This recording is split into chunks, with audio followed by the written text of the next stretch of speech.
Hello' বন্ধুসকল নমস্কাৰ। মই অন্য এটি ভিডিঅ'লৈ আপোনালোকক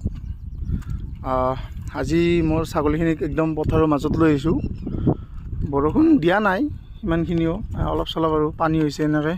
এতিয়া বৰষুণ খাদ্য ইমান দিয়া নাই। ইহঁতে আজি ইয়াতে ফ্ৰেছ খাবৰ কাৰণে পাব, একদম ধুনীয়া ধুনীয়া বেলেগ ছাগলী ইয়াতে নাহে। ইয়াতে সেনেকুৱা ইয়াতে 1 ঘণ্টামান খালে হৈ যাব, ইয়াতে পেট ভৰ্তি হৈ যাব ইয়াতে, যদি বৰষুণ নিদিয়ে আৰু। গোটেইখিনিয়ে খাই আছে, এয়া ধুনীয়াকৈ খাব।